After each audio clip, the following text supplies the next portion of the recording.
Bueno, buenas tardes a todos y a todas. Muchísimas gracias por estar muchos y muchas presentes, muchos y muchas del otro lado también de las pantallas.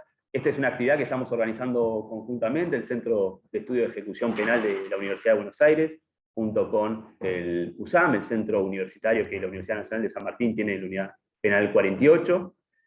Y la actividad que estamos proponiéndoles es precisamente presentar una iniciativa muy interesante que han realizado distintos compañeros y compañeras privados de la libertad en distintas cárceles provinciales y alguna cárcel federal también, acompañados y coordinados por Martina y Felipe, que han venido acompañándolos a lo largo de mucho tiempo, tratando de ofrecer una mirada crítica sobre la escritura, pero sobre todo la práctica cotidiana de esa ley de ejecución penal nacional, que por distintas razones y con distintos niveles se aplica también en el resto de la Argentina y regula de algún modo el modo de cumplir la pena, pero también provoca dolores a las personas que están presas en la Argentina.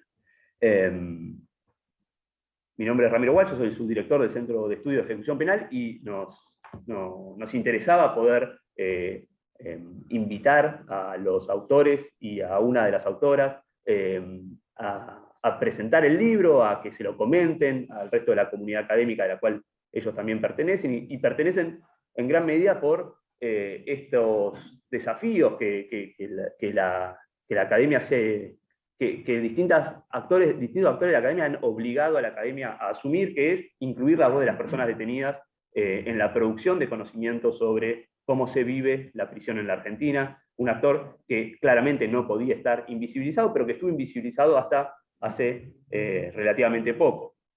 Y esto en gran medida tiene que ver con, por un lado, la ausencia durante muchas décadas de literatura que recuperara esa voz, luego algunas literaturas que empiezan a recuperar la voz de las personas detenidas, y con el paso del tiempo, desde la década del 70 para acá, distintas iniciativas para que las mismas personas detenidas su voz no sea recuperada por terceros, sino que ellos mismos puedan decir de su propia voz y de su propia pluma lo que es la prisión, y en este caso lo que es la prisión en la Argentina. Una corriente dentro de los estudios criminológicos, la Convict Criminology, que cada mes viene a ganar más terreno, y que para que se reproduzca no necesita más que el resto de la academia esté dispuesto a escuchar a las personas en primera persona que sufren a la prisión en el día a día. Y esa Convict Criminology en la Argentina está fuertemente atada a un segundo proceso, que sí tiene algo más de tiempo en nuestro país, que es la irrupción de las universidades dentro de las prisiones. Y en eso, ahí, esta es la segunda experiencia que tenemos desde el CEP conviviendo con el CUSAM hace, a ver, ¿cuánto? ¿3, 4 años? Sí. Hace 3 o 4 años, el congreso del CEP, el congreso anual que organizamos del CEP, hicimos un antecongreso, un encuentro previo, estuvo Diego, estuvo Jorge, estuvo Abel, lo recuerdo a los 3 de ese día, estaba Gaby, obviamente estaba Felipe y Martina, y ahí hicimos un anteproyecto donde distintas personas privadas de la libertad habían escrito sus ponencias para empezar a discutir un poco algo bastante parecido a esto, algunos de los dolores que la prisión provocaba y cómo las distancias entre esa ley de ejecución de la pena y los dolores reales que la prisión provocaba. Hicimos un encuentro dentro del centro universitario, dentro de esa unidad penitenciaria, se filmó y luego aprovechamos también esa voz de los detenidos que vino en primera persona al congreso del CEP, aquí en la facultad, y se habilitó un espacio de discusión, pero una discusión, como se dice ahora, asincrónica. Los detenidos habían escrito unas muy buenas ponencias, pudimos filmar, pero no estaban acá para discutir. Bueno, con la insistencia de Felipe, principalmente, a quien le agradecemos nuevamente haber sido el generador de todo esto, hoy estamos sincrónicamente, hoy tenemos por primera vez la posibilidad de discutir y de escuchar de primera persona y hacer estos intercambios. Así que desde el CEP simplemente volver a agradecerles, principalmente a los compañeros que están acá, Abel, Adriana, Jorge, Diego y Emanuel, agradecerle muchísimo a Martina y a Felipe por haber sido motorizadores en gran medida junto con los compañeros y las compañeras de este libro, y agradecerles a todos ustedes por estar aquí para participar de esta discusión. La idea, les adelanto simplemente cómo la tenemos pensada, distintos autores de algunos de los capítulos del libro van a distribuirse una parte importante del encuentro comentando partes, y finalmente Gaby, como fue en aquel momento, va a hacerles alguna devolución sobre su trabajo nuevamente, luego habilitando algún espacio de preguntas y respuestas, obviamente. Así que muchísimas gracias a todos y todas por estar, y Diego, no sé cómo tienen organizado quién empieza. Diego, ahí giramos la cámara para después volver a Diego. Muchas gracias. Buenas tardes a todas, a todos, del otro lado de la tecnología y también presencialmente, porque lo presencial también habla y dice muchas cosas. Pasa, por ejemplo, lo que pasó con nuestro libro en producción, por ejemplo, que es para nosotros también poner en letras lo que significa transitar una pena, ¿no? Como la experiencia en el cuerpo y una vinculación junto a las universidades, en este caso no solamente la Universidad Nacional de San Martín, de la cual somos estudiantes, sino también junto a la Universidad de Buenos Aires. Ese encuentro, en cierta manera, permite emerger las voluntades y las posibilidades que la educación genere un tránsito y un camino alternativo. Un camino alternativo en términos de... Siempre hablamos con los estudiantes, en todos los espacios, no sabemos si resociabilización. Todavía estamos en términos de... No sabemos si es un término clínico lo que sucede en esos espacios, sino creo que es algo de liberación y de sentido sobre las prácticas. Sentido sobre la educación. ¿Cuál es el sentido de la universidad? ¿Cuál es el compromiso de las universidades dentro de estos espacios? Sabemos que los espacios, no solamente que cada unidad penal del lado capital federal como de provincia, son unas únicas unidades, porque cada unidad penal es un mundo. Por ende, creemos que tanto el derecho, desde nuestra parte, que estudiamos la carrera de Sociología y Trabajo Social, podemos hacer una vinculación. Para comprender el híbrido de lo que son las prisiones, llevan 2 siglos. Y en estos 2 siglos también nos permiten pensar a todas las personas que ya estamos formados, también a directivos que cumplimos rol y compromiso en instituciones, ¿no?, educativas, penitenciarias, personas que también trabajan en organismos de Estado como políticas públicas. Y el libro, en cierta manera, permite poner un poquito en letras lo que sucede en este espacio, ¿no?, en la unidad número 48, una prisión de máxima seguridad, donde se viene a instalar la universidad. En esos diferentes capítulos, que los invitamos a que puedan poder leerlo, esta tarde poder poner un poco qué es lo que sucede en esos espacios, desde lo que es la dimensión del ámbito educativo, lo que es el ámbito de la educación de salud, lo que es el ámbito de la educación en sus diferentes formas tratamentales. Porque lo que queremos poner en cuestión, y celebramos también este encuentro, después de estar aquí en la UBA, es cuando hablamos con Eugenio Zaffaroni, pudimos verle la cara al texto, como decimos nosotros, que estudiamos tanto tiempo en esos lugares. Y también la posibilidad de una esperanza, que a través de la educación y la formación académica, y a través de la teoría, poder poner y acercarnos qué es lo que sucede, ayudar a la Constitución, ayudar a los códigos penales, porque sabemos que la realidad social se mueve y todavía hay espacios muy ocultos. Entonces pensamos a este libro, nosotros lo decimos como un hecho social total, donde todas las dimensiones sociales estén traducidas en un libro. Y eso es un poco lo que nos pasa por cada vez que nos encontramos, y queremos un poquito poner en cuestión, ¿no? Es decir, a veces un poco decir, hay parámetros que no se completan del todo, más allá de la 24.660 a la 12.256, ¿no? Decimos nosotros de forma metáfora, tenemos nuestra Biblia católica y la otra Biblia pentecostal. Porque son las que hablan y las que nos pueden generar y ver para poder hacer valer lo que sucede ahí dentro. Tenemos la suerte, y algunos, como en mi caso, de poder haberme recibido, ¿no? Soy licenciado en Sociología, y eso me generó una identidad y una dignidad, que me permitió ingresar al mundo del trabajo, que no es un dato menor. Que los libros, en cierta manera, y la educación y los lazos con las universidades permiten que pueda haber un dispositivo, ¿no? Decíamos que haya un contralor que regule en estos espacios de las prisiones qué es lo que pasa. No solamente en el género masculino, porque también está una compañera hoy acá que celebramos, que el género femenino también sea parte de las ciencias sociales y en una prisión, que no es un dato menor, ¿sí? Eso es acercarse a la realidad que pasa en las instituciones, que pueda haber espacio donde las compañeras también detenidas puedan pensar y también razonar, porque nuestro libro, en cierta manera, vino con esta mirada de género también, cosa que nosotros fuimos aprendiendo. Teníamos una visión en el mundo académico en donde mirábamos desde la visión patriarcal, porque las prácticas relacionadas en las prisiones y hasta nuestra escritura estaba en ese mundo cultural. Por suerte el libro también genera estas ambas miradas y que las compañeras seguramente, como celebro que esté la compañera Adriana hoy aquí, pueda dar también sus palabras y su visión. Porque creemos que el libro tiene eso, un poco de identidad, un poco de visión y un poco de traducción de lo que para nosotros implica. Por un lado, en mi caso, me tocó el área de educación, junto a un compañero que no pudo venir, a Ever. Siempre tratamos de poder poner el foco, ¿no? Es decir, cuáles son las dimensiones del ámbito educativo que se pueda respetar y garantizar, ¿no? No solamente que se piense la educación como una forma de beneficio, porque ahí son la terminología que se equivoca cuando nosotros escribimos o pensamos o exigimos algo. No es un beneficio, sino es un derecho. Un derecho que implica de que nosotros podamos acceder. Y eso que podamos acceder también tiene que ver con un compromiso. Nosotros pudimos, creo, entre todos, y esta es mi humilde opinión, poder poner en letras y poner y traducir esto que pasa en la 24660 con lo que pasa en el módulo, o mejor dicho, en el apartado sobre educación, que va más allá de poder decir que las personas estén en un establecimiento educativo. Que las personas puedan ir porque tal artículo diga tengan que estar en un espacio educativo. No, tiene que tener una complementación general, ¿no?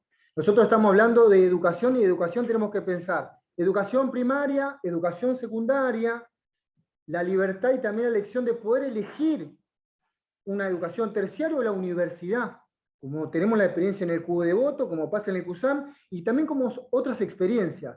Pero otras experiencias no trabajar en forma de programa a distancia, más allá que celebramos que la virtualidad y también estamos junto a ustedes, pero digo, cuando la práctica dentro del espacio educativo están con un docente, donde hay un lazo, donde hay un compromiso institucional, genera estos efectos, lo que está sucediendo hoy aquí. La producción de poder reflexionar y repensar sobre las prácticas. Es decir, cómo transitamos la pena y cómo podemos aportar desde la visión del derecho. Nosotros comenzamos esto desde un taller pensándolo como una sociología del derecho. Y eso no es un dato menor. Eso es un compromiso de las universidades, un compromiso de la gente que está dentro de la institución, que no es meramente que nosotros estudiamos porque tenemos tiempo de sobra. No. Ahí dentro hay un tiempo cualitativamente diverso, y creo que es un gran esfuerzo de poder continuar, y eso queremos poder decir en este libro.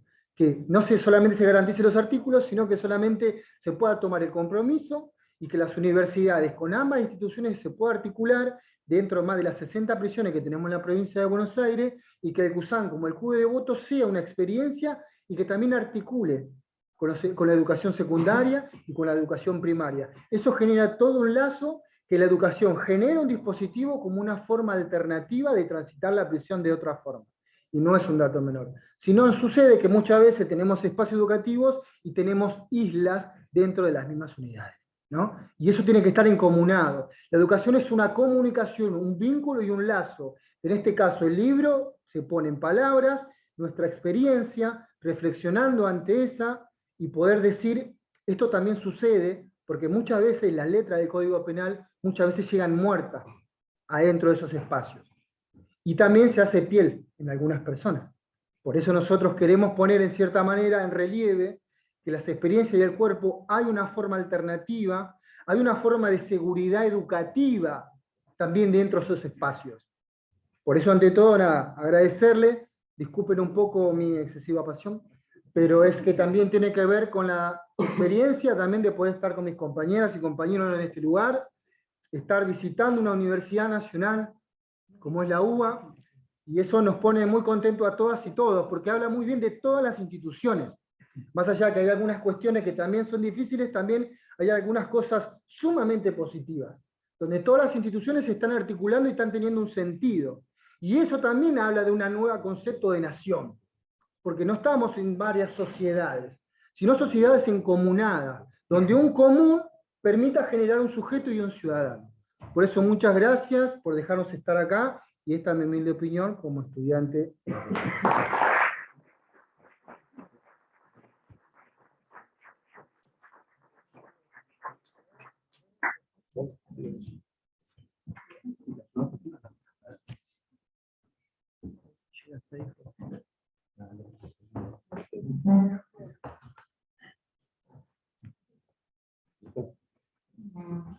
tardes a todos los presentes en la aula hídrica y en la pantalla.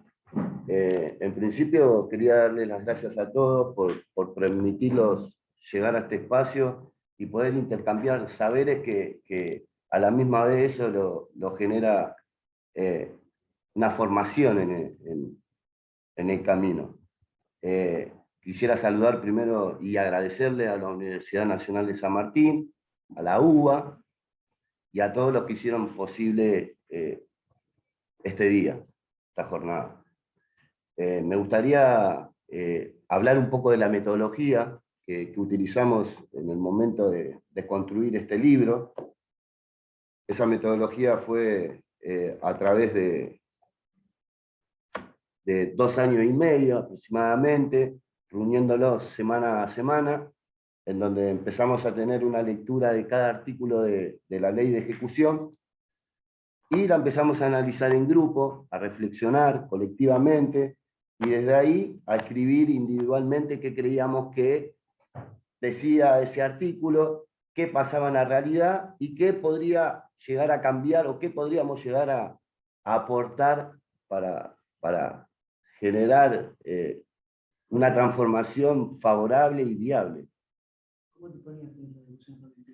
Sí, y justamente lo escribí ahí en lo que estaba pensando decir hoy, y me acordé de las discusiones constructivas, obvio, con el compañero Abel, en donde muchas de las veces estábamos en desacuerdo, pero eso llevaba a que después colectivamente podamos plasmar algo que realmente traiga una transformación como la que pretendemos diciendo acá en el libro. Por ejemplo, este libro tiene varios o mucho contenido en la experiencia de nuestras vidas dentro de la cárcel. Por ejemplo, si pensáramos en educación, como lo estaba diciendo el compañero Diego hoy, nosotros tenemos plasmado diferentes puntos en este libro que creemos que rompe con esa continuidad educativa, que de paso quiero aprovechar, aparte de este libro, o nos dio la oportunidad de poder continuar trabajando con la ley y perfeccionándolo, en donde con compañeros de la UBA que estudian Derecho, estamos articulando, intercambiando y proyectando una mejora, una transformación posible y viable. Uno de los puntos creemos que es el traslado. Este traslado, en donde la ley dice que si uno es trasladado, debería ser trasladado a un lugar en donde si está trabajando en carpintería, ese lugar tenga carpintería. Si está estudiando un programa de 3 en el secundario, un bachillerato con orientación social, debería ir a una cárcel donde se da ese bachillerato. Bueno, en la realidad no sucede. En la 48 por ejemplo, hay un programa de 3 con una mirada social. Si vamos a Sierra, hay un programa de 4 con una mirada industrial. Ya se rompió esa continuidad educativa en donde el detenido posiblemente quede en esa lista de espera, que aparece esa burocracia interminable que después no sabemos qué pasa. El segundo punto que nosotros creemos que es importante, en donde rompe con la continuidad educativa, tiene que ver con el legajo personal de la persona. Ese legajo personal en donde te clasifican como peligroso o no. Y como peligroso o no, van a determinar las instituciones si podés ir o no, porque si no tengo que activar un marco asegurativo que por ahí lo lleve a implementar más cosas. Entonces, ese legajo o esa clasificación también te deja en un lugar que por ahí terminas en una lista de espera y no podés acceder a la educación. Entonces, tanto como en este libro, como en ese proyecto ubanés que estamos generando con los compañeros y que les quiero agradecer por intercambiar y por el compromiso que tienen para poder transformar un poco la cárcel. Así que me siento orgulloso de poder trabajar con ustedes y que lo van a ver cuando salga ese trabajo.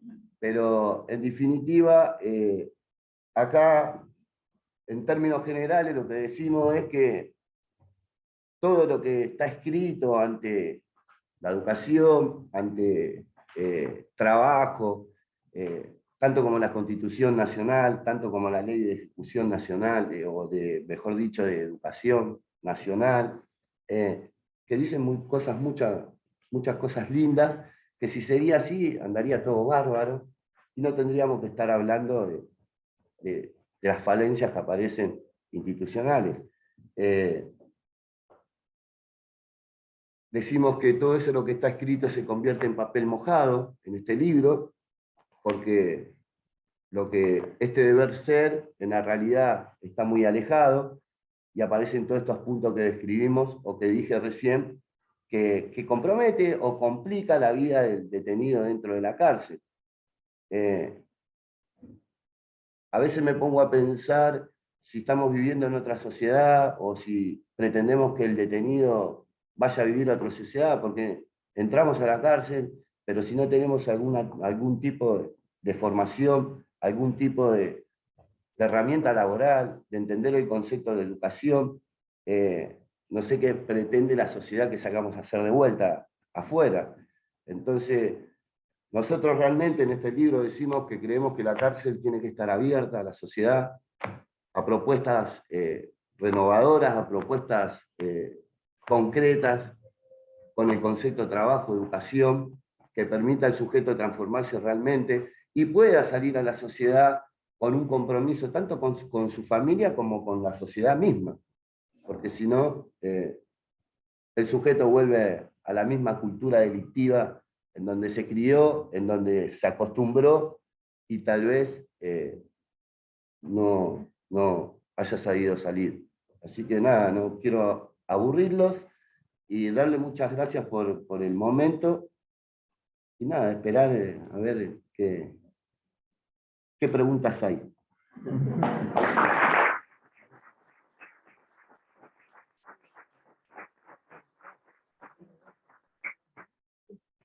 Bueno, ¿qué tal? Buenas tardes a todos. Mi nombre es Emanuel, soy estudiante también de la carrera de Sociología en CUSAM. Más que nada, bueno, muy contento de estar hoy acá, porque sé que es algo impensado para todos nosotros que estuvimos cursando tanto tiempo en CUSAM, y en contexto de encierro más que nada, y poder abrir quizás el camino para futuros compañeros también que vienen luego. En mi caso en especial estuve a cargo de la corrección de los artículos del personal del servicio penitenciario, en donde en base a varias entrevistas, ¿no?, que se realizaron a diferentes personales, damos cuenta en sí de que el problema es tanto del servicio penitenciario como de los internos, que estamos hoy en día hacinados, y ya viene ya hace un tiempo sucediendo esto. Entonces no se entiende como, por ejemplo, en una cárcel como la Unidad 48, que tiene capacidad para 480 personas, ha llegado a estar a 1200 el cupo de capacidad, en donde celdas que tendrían que estar 6 personas viviendo, quizás vivían de a 20, y para el servicio penitenciario también es muy complejo tratar de abarcar, ¿no?, todo ese marco asegurativo, como se llama.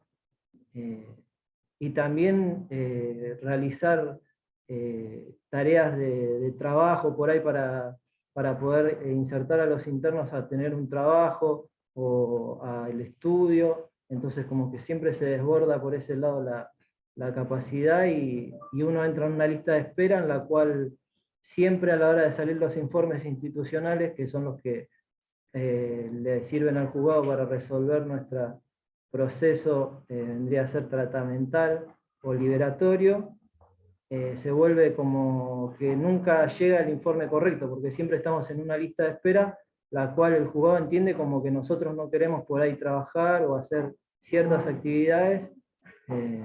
Entonces es como que no estamos cumpliendo las normas las cuales nos requieren para acceder a ciertos institutos, vendría a ser.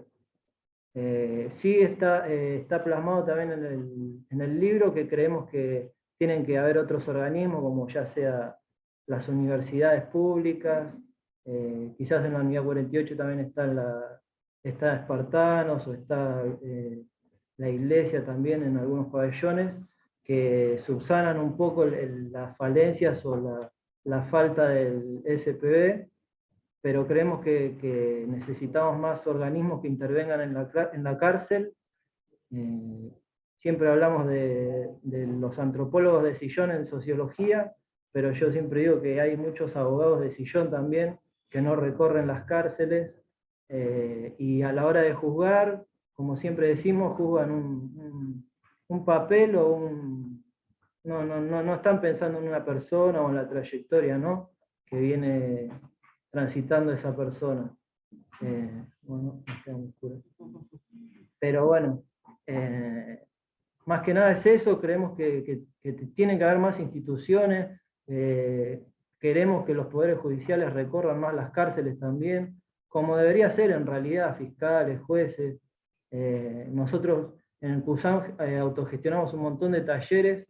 En la actualidad tenemos un taller que es sobre las prisiones perpetuas.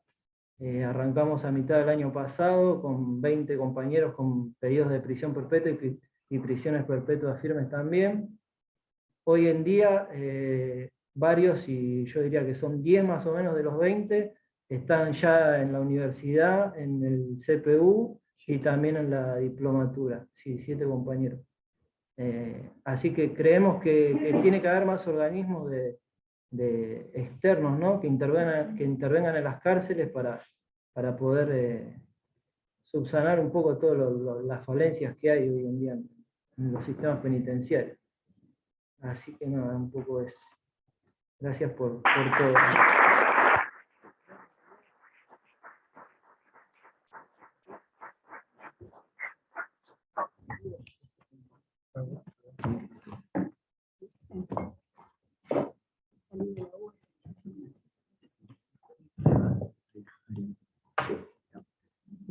Buenas tardes, mi nombre es Adriana, vengo en voz de todas mis compañeras.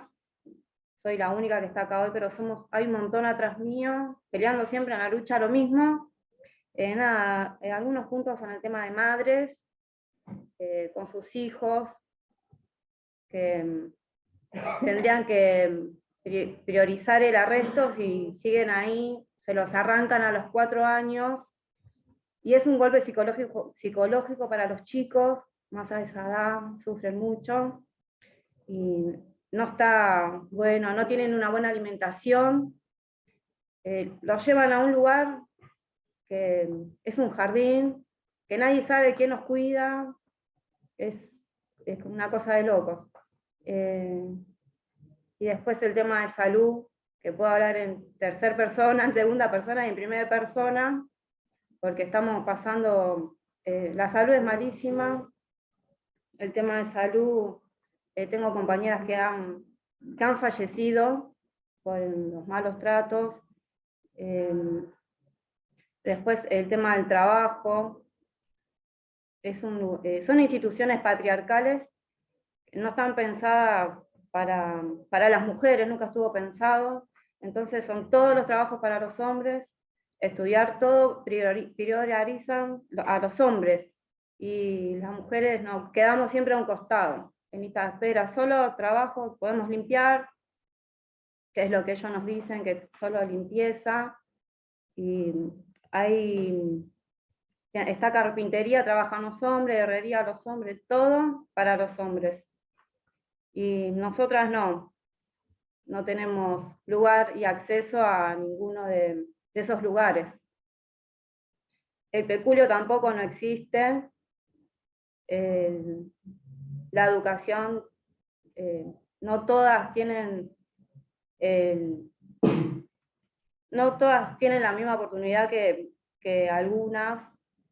Yo, por ejemplo, estuve 1 año y medio esperando para entrar a la escuela, estuve en lista de espera, y bueno, y así le sucede a todas las chicas que van ingresando.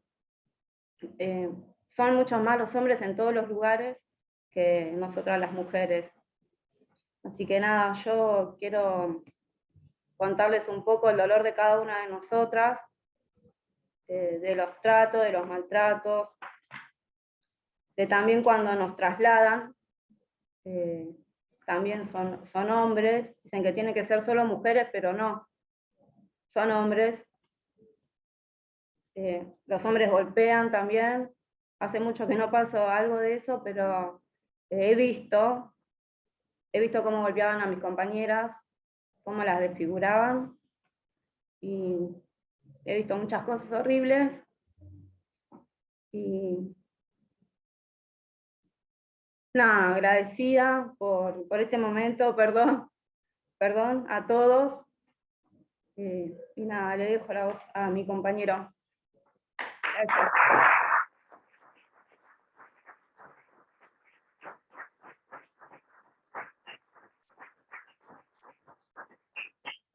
Bueno, mi nombre es Abel Díaz, agradezco a todos que estén acá, agradezco también la posibilidad que le dan a la universidad. Es la primera vez que la Universidad de San Martín de Luján participa en una actividad y que pisa este lugar tan significativo para nosotros, que es la Facultad de Derecho, ¿no? Para nosotros tiene un gran significado poder estar acá, es como que vinimos a la cancha, por decirlo de una manera. Bueno, mis compañeros dieron un poquito un panorama de lo que pasa, ¿no? En realidad, en la cárcel, cuando uno pasa al portón de una cárcel, en que se transforma la vida de uno, ¿no? La compañera acaba de contar una experiencia bastante dura, y que es la realidad, es lo que ocurre, y que la ley no lo dice, ¿no? Entonces ahí, particularmente a mí me tocó hablar sobre el tratamiento, y entonces pensar qué es el tratamiento, en qué consiste el tratamiento. Agarramos la ley y dijimos, a ver, ¿qué dice el tratamiento? Dice esto, perfecto, muy lindo, ¿no? Como dijo el compañero. Pero ¿qué pasa realmente cuando una persona traspasa el portón de una unidad penitenciaria para adentro? Si realmente ese tratamiento se cumple, ¿qué sentido tiene ese tratamiento? ¿No? Cuando decimos el tratamiento penitenciario, yo a veces me pregunto si realmente alguien tiene... es algo abstracto, ¿no? Porque para nosotros es algo ficticio, por decir, bueno, ¿qué es el tratamiento? ¿No? Una persona, en la 24/660 tenemos fases, ¿no? Periodos, observación. Yo transité las cárceles federales, desgraciadamente, y la de la provincia también. Y la verdad que no tiene mucho sentido el tema de las fases de observación, cuando en realidad estamos en la provincia de Buenos Aires hay periodos, también el régimen abierto, diferentes regímenes y modalidades. ¿Y en qué consisten esos regímenes? ¿No? Cuando uno va a un régimen cerrado, de modalidad atenuada, es lo mismo que el régimen semiabierto de modalidad amplia. O sea, entonces, ¿qué sentido tienen? Cuando dicen que el tratamiento es individualizado, ¿no? La pregunta es, que todos nos hacemos es, ¿el mismo tratamiento puede ser para una persona que por ahí vende droga para mantener a sus hijos que una persona que secuestra y mata o viola? ¿Es individualizado el tratamiento? Esas son las preguntas que nosotros nos empezamos a hacer y a contar en el libro, ¿no? En lo que respecta a esto. Y después, bueno, los compañeros han dicho bastante referente a la educación, lo que significa acceder a la educación en un sistema que realmente está colapsado, ¿no? Porque también ahí nos preguntamos otras cosas que tienen que ver con que en la última reforma de esta ley, de la 24/660, la famosa ley Petri, ¿no? Que hizo que las cárceles exploten en todos lados. Entonces, si se tiene en cuenta los tratamientos, ¿no? Porque escriben leyes, todo con la cuestión del punitivismo, respondiendo al punitivismo, ¿no? Popular, digamos, o de los medios de comunicación, a las demandas de los medios de comunicación, que influyen mucho en las decisiones de los magistrados y también en cómo se hacen las leyes. Entonces, ¿qué es lo que se resolvió? ¿Qué se resolvió con la ley Petri? ¿Qué es lo que se resuelve con tanto punitivismo? ¿Qué es lo que realmente se resuelve? Nosotros, cuando empezamos a escribir este libro, en muchas de las charlas que tuvimos siempre hablamos de políticas públicas, de qué es lo que hace falta. Acá lo que se propone, que de esto quiero hablarles, es la propuesta de salirnos de la idea de tratamiento por la de garantizar los derechos fundamentales de las personas privadas de la libertad. ¿Qué es lo que ocurre? La compañera está contando lo que significa estar preso por una mujer, ¿no? Vulnerado todos sus derechos. Entonces, estamos pensando en un tratamiento que no sabemos bien de qué se trata, que es lo pongo un tiempo acá, lo pongo un tiempo allá. En realidad no individualizo ningún tratamiento porque no se sabe bien de qué se trata, quién es el enfermo, ¿no? La persona cometió un delito. ¿no? Entonces, la idea de este libro es, en principio, cambiar la idea de tratamiento por el de garantizar el derecho de las personas privadas de libertad, los derechos de las personas. Empezar por ese lado, ¿no? Porque entrar a la cárcel significa gestionarse hasta cómo se consigue una cebolla para cocinar. Entrar a la cárcel es eso, es que si yo no conozco a alguien que me conozca, aunque tengo algún amigo, es vivir y que me tiren donde, y sobrevivir como puedo, en un sistema que viola constantemente los derechos. Entonces, este libro viene un poco a traer el debate, esos debates que a nosotros, las personas privadas de libertad, nos cuesta tanto dar, porque después en los medios de comunicación lo único que piden es que nos maten o que nos podamos en la cárcel. Entonces nosotros escribimos esto y lo hacemos desde la humanidad de nosotros. Desde la humanidad, para que la sociedad también empiece a mirar un poco diferente. Esto es una herramienta para nosotros. En los últimos motines la gente se quedó con la gente arriba del techo de Devoto, reclamando y diciendo, mátenlos todos, pero no sabe el trasfondo de eso, ¿no? Y se queda con eso. Esto no sale en Crónica. Tiene más de un año este libro. Esto no sale en Crónica. Entonces, esto es una herramienta para nosotros. Esto es algo para poder dar nuestros debates desde otro lugar y con otras herramientas, ¿no? Sin paternalismos, democráticamente.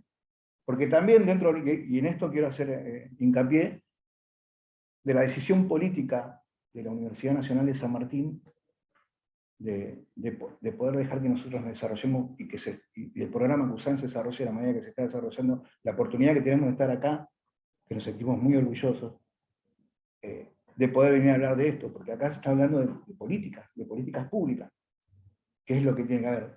Salgamos de la idea de tratamiento, empecemos a hablar de dispositivos culturales, educativos, cooperativos, sociales, porque es lo que ocurre realmente dentro de una cárcel. Yo cuando entro a una cárcel, no viene el Estado a decirme, bueno, vení que te voy a hacer el tratamiento individualizado. No, yo tengo que pedir una cebolla para cocinar, una resistencia para ver dónde puedo cocinar, cómo me hago un lugarcito para trabajar, ¿no? Y dentro de eso, las herramientas tratamentales, educación y trabajo, que forman parte de ese, ¿no?, cuestionado tratamiento, inclusive cuando a la hora de hacer informes criminológicos, ponen, no trabaja, no estudia. No ponen que la cárcel tiene un 120% de sobrepoblación y que es imposible dar esa herramienta tratamental. Después podemos discutir si una persona es más buena o más mala porque trabaja o estudia. Eso es discutible, ¿no? Si realmente se puede transformar la subjetividad de una persona. Desde ahí sí va a tener más herramientas seguramente. Sí va a tener más oportunidades si trabaja y estudia, si se forma más todavía. Por eso decimos que el rol central de la universidad no tiene que ser solamente garantizar el derecho a la educación, sino cumplir un rol transformador de la institución cárcel, porque históricamente hubo instituciones adentro de la cárcel. Históricamente existieron la universidad, la iglesia, los evangelistas, los espartanos. Pero, ¿quién transforma? ¿Quién transforma la mierda que es la cárcel? Porque que me diga de qué se puede jactar la cárcel, ¿no? Y para dentro de la cárcel, las personas que entran sobreviven de una manera como pueden, las que tienen la oportunidad de ir a la universidad y formarse como nosotros, que somos privilegiados, y porque somos privilegiados es nuestra obligación dar estos debates y hacer esto para que nuestros compañeros tengan los mismos derechos. Entonces hoy estamos acá presentando este libro, que es fruto de la escritura colectiva, del laburo de muchos que estamos comprometidos, y que estamos comprometidos con la sociedad. Porque no solamente nosotros discutimos esto, también discutimos políticas de seguridad, políticas penitenciarias, y también pensamos en el trabajo, en cómo hacer. Ustedes saben cuál es el horizonte que tiene una persona privada de libertad cuando recupera su libertad. Hoy es una cooperativa, que celebramos que estén, porque si no estuvieran, ¿no? Pero estamos en un sistema donde aparte después el Estado nos persigue 10 años más con los antecedentes. Muchos de nosotros nos podemos formar parte de una cooperativa porque la ley no lo permite, porque tenemos antecedentes, muchos no podemos tener matrícula, muchos no podemos tener un registro profesional para trabajar. Entonces, yo creo que este libro también viene un poco a preguntar a la sociedad todas esas cosas, qué es lo que pretenden, de la cárcel, que es lo que se pretende con la ley de ejecución, y principalmente también es un laburo que venimos haciendo todos y nos preguntamos por qué no existe la materia de ejecución penal en la carrera de Derecho. ¿No? Si bien se ve por ahí, por allá un poquito, pero ¿por qué no existe la materia de ejecución penal? ¿No? Bueno, un poco es eso lo que se viene a hacer en este libro, a dar muchas propuestas, y la propuesta fundamental es el contralor. ¿Quién debería ser el contralor de las garantías, ¿no?, de las personas privadas de libertad, de los derechos? Y todos coincidimos en que las universidades tendrían que ser. Todos coincidimos en eso. Así que bueno, nosotros venimos a presentar este libro, muy contentos, esperemos que lo puedan adquirir y que lo puedan leer. La verdad que hay mucho, pero un poco eso. Celebramos que la UBA nos haya dado este espacio y poder hacer este laburo, que también nos estemos vinculando con tanto trabajo con el UBANEC. Y la verdad que estoy muy contento y espero que esto sirva para algo, por lo menos para despertar conciencia a muchas personas. Si logramos que algunas de las personas que se formen acá, que después van a formar parte del Poder Judicial, alguna vez lo lean y tengan la mirada de nosotros, ¿no?, y de poder citarnos alguna vez, con eso ya es suficiente.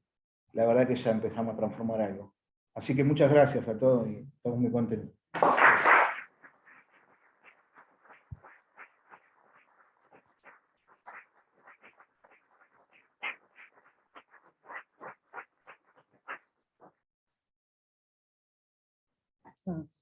Los miro a todos y miro para acá también, pero la verdad es que no puedo hablar después de escucharlos, a los compañeros, a la compañera. Creo que lo único que puedo hacer, en primer lugar, es agradecerles por estar acá, agradecerles por escribir este libro fundamental para cualquier abogado, abogada, operador de la justicia, y también diría que para cualquier sociólogo de cualquier ciencia social, porque lo que hicieron ustedes en este libro es fundamental por muchos sentidos que voy a tratar de resumir, porque después de todo esto tengo una emoción interna que puede ser que haga que diga cosas que sensibilicen en términos personales y no pueda seguir hablando. Así que lo primero que quiero hacer es agradecerles a ustedes, a los compañeros que coordinaron este libro maravilloso, esencial, y a la editorial. Por ahí está Hernán, a Editores del Sur, que tuvo la valentía y el compromiso también, igual que los compañeros, de publicarlo. Y digo que es un libro esencial, porque no voy a hacer una síntesis de lo que han dicho, porque lo dicen 10 veces mejor que cualquiera de nosotros, pero encuentro varias condiciones por las cuales considero que es un libro esencial y obligatorio para cualquier estudiante, docente, operadora de la justicia, futuro abogado, abogada. En estas paredes, en estas columnas, en cualquier universidad, facultad de Derecho, tenemos metros y metros de libros escritos sobre las instituciones totales, sobre el derecho, sobre las leyes, absolutamente sobre todo. Y siempre nos olvidamos de la parte más importante, que es que adentro de esas instituciones y bajo la premisa de esas leyes hay seres humanos. Es algo muy básico. Yo siempre digo, no podemos pasar por esta universidad sin, en el caso de los penalistas, yo lo llamo la mala conciencia del buen penalista. Queremos ser penalistas, tenemos que ser conscientes de que cuando ponemos una firma, decimos algo, escribimos algo y hay una persona atrás que va a sufrir un dolor. Inevitablemente. Y esto ustedes lo cuentan de una manera que es realista y que nos enfrenta a nosotros a una realidad que no queremos ver como abogados y abogadas o como docentes, ¿no? Digo, y esto haciendo incluso mea culpa. Que es que hablamos de cosas que conocemos por textos, pero que no conocemos por experiencia, por trayectoria de vida. No dialogamos, intentamos hacerlo. Acá los compañeros pueden, saben que lo intentamos y que por eso tenemos los UBANEX y que por eso incluso me atrevo a decir, tratamos de dejar la soberbia académica, que esto es realmente lo que quiero dejar expresado en el día de hoy, escuchando las voces de las personas que lo sufren. O sea, tomamos una decisión y después no somos responsables de que hay una persona que va a transitar en esa vida un dolor, como decía Ramiro, que no queremos asumir, porque es muy feo para los operadores y operadoras de la justicia asumir que mandamos a las personas a sufrir uno o tantos dolores, como contaba la compañera, que realmente no tenés que pedir perdón de nada. Creo que nosotros tenemos que pedir perdón por lo que vos contás. Perdón por los sufrimientos, porque eso no está en ninguna constitución ni en ningún tratado internacional de derechos humanos.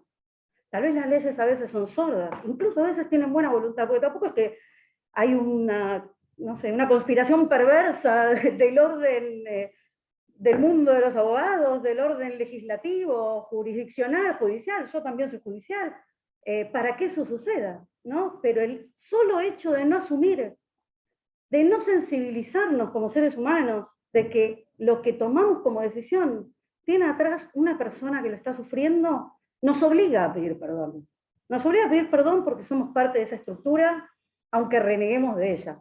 Así que nada para pedir perdón. Creo que nosotros tenemos que pedir perdón con niños detenidos que no cometieron ningún delito, miles de personas procesadas que no se llega a tiempo para ver si deben ser condenadas o deben ser absueltas y que pasan prisiones preventivas eternas, sobrepoblaciones del 200%. Digo, esto es algo que tenemos que pensar cuando estamos tratando de escuchar las voces de quienes padecen, ¿no? Y esto es para mí lo fundamental de este libro.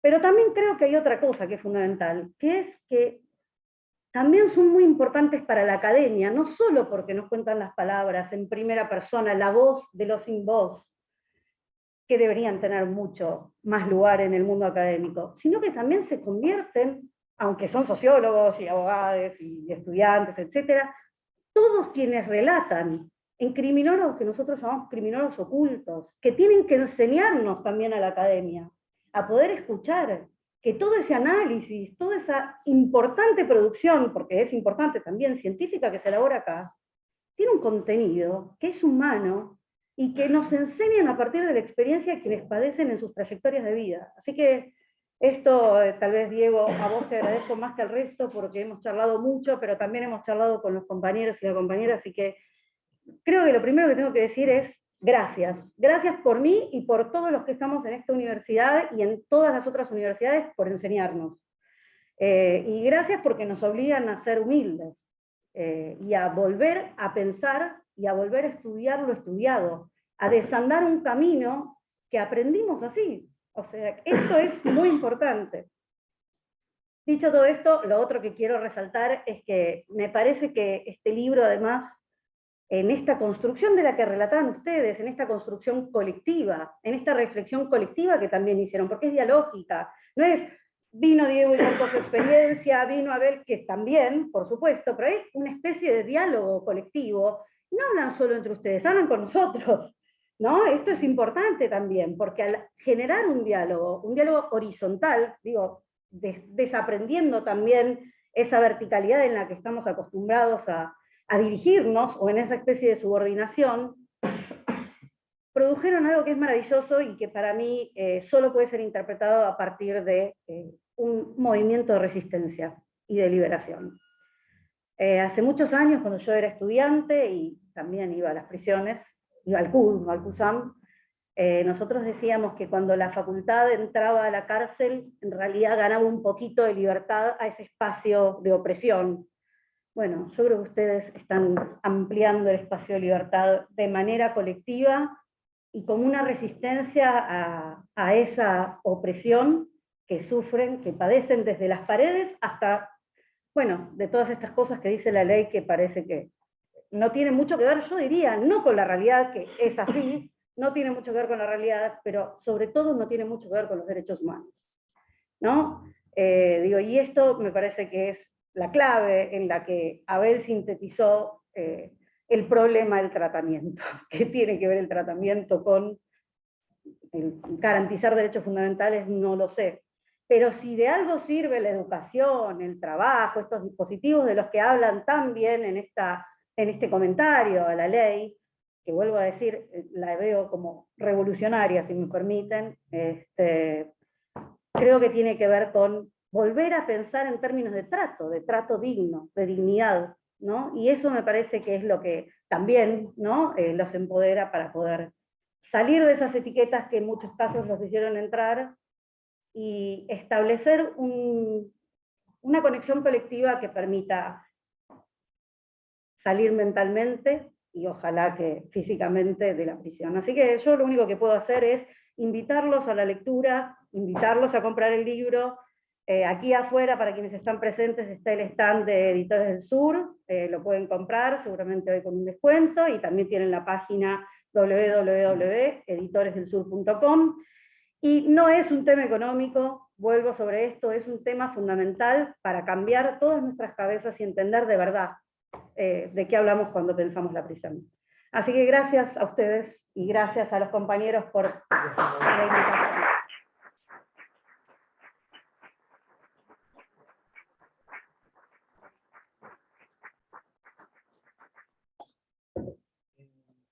Bueno, vamos a... Esperá que no te están viendo, ¿viste?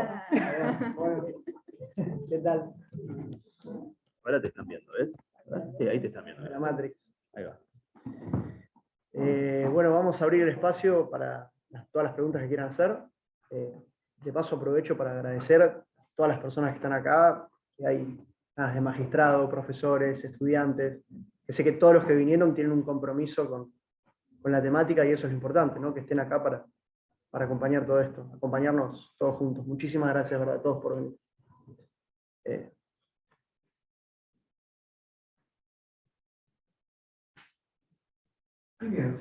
Aquí. Andrés. Simplemente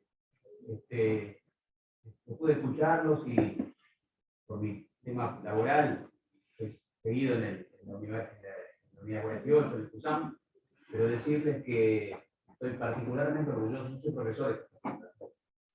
Sepan que por cuestiones organizativas, este año por ahí no va a poder ser, pero el año que viene yo le voy a dar a los alumnos este libro. Las primeras clases son siempre sobre la pena, las primeras 8 clases. Porque los aliento y me gustaría que ustedes siguieran produciendo libros. Hay un montón de temas que inclusive yo podría discutir, porque mientras los escuchaba me venían temas a la cabeza, de muchas cosas, y agradecer realmente al editor, porque yo creo que ustedes además son como una esperanza para los futuras presas y presos, que ya saben que ahora hay un territorio del que no se puede volver atrás, que es continuar. Yo creo profundamente en la sinergia entre lo que es el tema académico, los libros, la producción, el conocimiento, la difusión, venga de donde venga, pero más en este caso que viene de las propias personas que están privadas de la libertad. Así que yo coincido muchísimo con eso y simplemente agradecerles, y bueno, y a Felipe que hizo lo posible para que llevarme allá. Tengo el libro que me lo regalaron, me lo dedicó él, y me saqué una linda foto con ellos, pero bueno, simplemente decirles gracias porque creo que es un mojón. De acá para atrás no se puede ir más. De acá para adelante se puede ir un montón de cosas. Yo sinceramente les agradezco muchísimo. Gracias.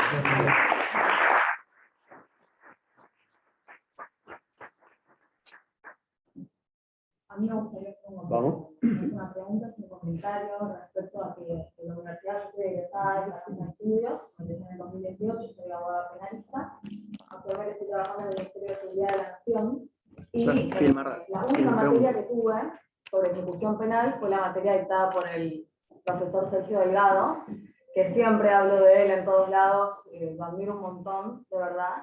Y también tengo mucha práctica en lo que es ejecución penal. Yo he ido a la cárcel tanto en calidad de abogada como visitante. Yo también he visto cosas, yo sé cómo son las cosas. Y bueno, nada, hacer ese comentario. Desde mi lugar estoy a disposición, así que cuentan conmigo para lo que necesiten. Muchas gracias. No, por favor, gracias.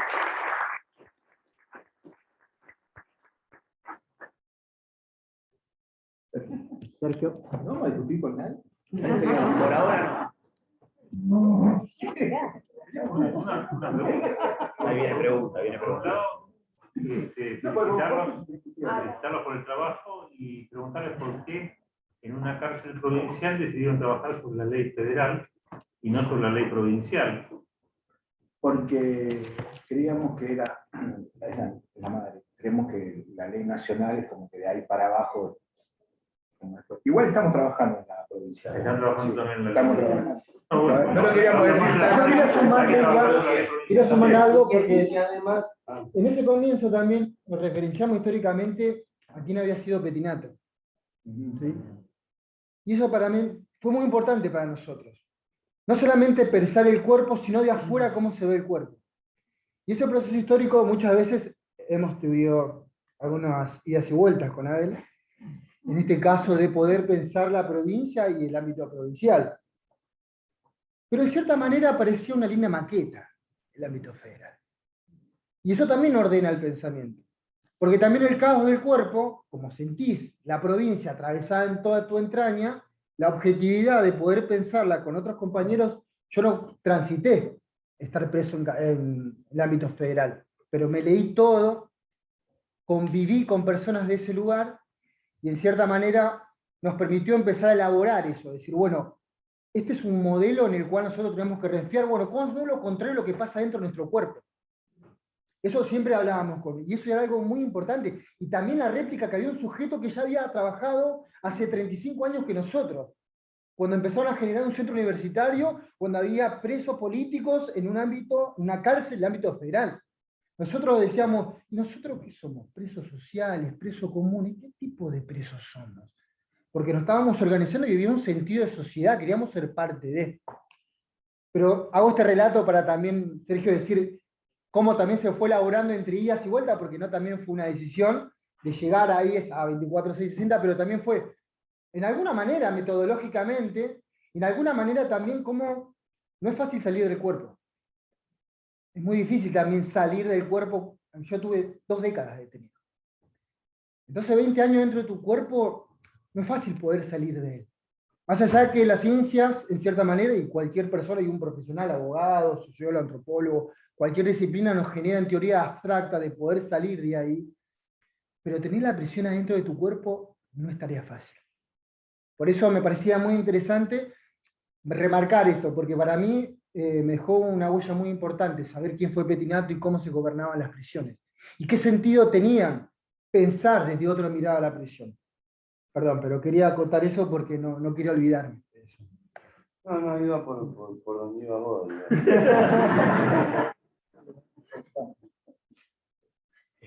Yo quería aportar algo, estaban diciendo los compañeros, yo soy coordinador de esta obra, tengo el orgullo de ser el coordinador de esta obra. He trabajado mucho con Felipe, con Martina, y bueno, y he sido partícipe de esas reuniones que se dieron durante 2 años, en la 48. Y esta discusión fue una de las primeras discusiones que tuvimos, y un montón de veces imaginamos contestar esta pregunta que estaba haciendo Sergio Delgado, que es, ¿por qué elegir la 24.660 y no la ley provincial? Y puntualmente es por el fallo Bermúdez, ¿no? Si las reglas mínimas para el tratamiento de los reclusos y la 24.660 son el estándar mínimo, digo, empezar a comentar desde ese estándar mínimo para traer propuestas que sean superadoras justamente de ese estándar. Bueno, es saber. Permiso, me voy a parar. Yo estoy en calidad de familiar y siempre me hubiese gustado una cosa así. Le agradezco por sus palabras porque creo que se entendió lo que tanto ellos como nosotros como familia necesitamos. Yo quiero la empatía de las personas, abogados, jueces, fiscales, para con ellos. Ellos no son papeles, son personas. Y atrás de ellos estamos nosotros, que somos su familia. Yo soy hermana de Manuel. Y el dolor con el que se transita, no solo él, sino que nosotros en el acompañamiento, madres, padres, hermanos, familia, es muy difícil. Entonces, siempre mi dolor fue, ¿por qué piensan que son papeles? Hay personas. Y ¿saben qué? Cuando yo iba a un juzgado o a un abogado a hablarle, le decía, mi hermano es una buena persona. Y muchos no lo entendían. Yo no sé si podré decir, pero bueno, mi hermano es policía. Y era policía. Nosotros 2 somos policía y no somos malos policías. Entonces, yo le quería decir eso a las personas, a los jueces o a los fiscales, cuando yo decía, mi hermano es bueno, y ellos me decían, acá no vinimos a juzgar a tu hermano si es bueno o malo. Acá vamos a actuar, y yo entendí que, ¿saben qué? Por ser mi hermano policía, mi hermano actuaron arbitrariamente. Pero a mí me hubiese encantado que se pongan a leer un poquito la causa. Ya les digo, todos son personas. Y yo entré a la cárcel, y a partir de que entré a la cárcel conocí muchas historias de vidas, y no todos son malos. Y hay muchas personas que se pueden recuperar siendo policía, ¿no? Porque yo tuve miedo de entrar a una cárcel siendo policía. Y sin embargo, cuando yo conocí un montón de personas buenas y que se pueden recuperar. Y eso sería lo más lindo, ¿no? Que muchos que están estudiando y tienen la oportunidad de en algún momento llegar a ser jueces y fiscales digan, no, pará, yo quiero saber quién es esa persona o a quién voy a juzgar. Porque ustedes tienen eso, ¿no? La lapicera. Y es muy doloroso. Es el poder más grande que tienen ustedes para sentenciar a una persona que, en este caso, yo considero, y muchos que conocen a mi hermano saben que es una buena persona. Así que nada, gracias por entender el concepto, ¿no? Y espero que se vayan con esa idea de saber que no son papeles, son personas las que están ahí. Muchas gracias.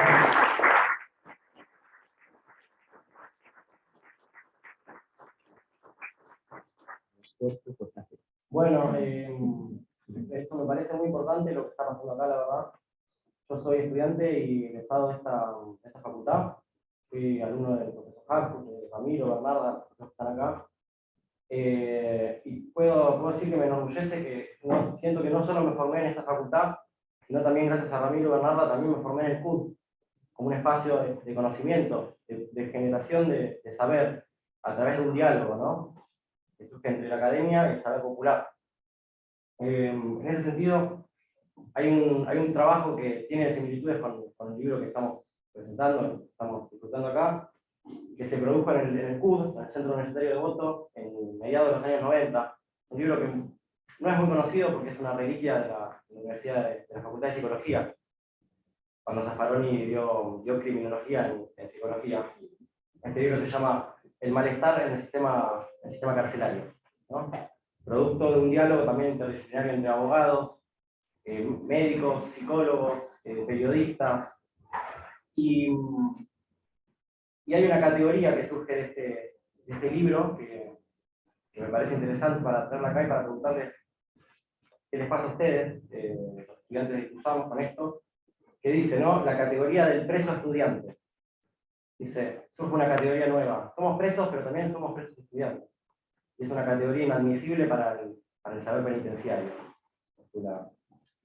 Postula el libro. Entonces yo les quisiera preguntar a Abel, a todos los compañeros y compañeras, ¿qué les pasó a ustedes, ¿no? Cuando tomaron el cuerpo de esa categoría que es el preso estudiante, y dejaron de ser solamente presos para ser además estudiantes de la universidad?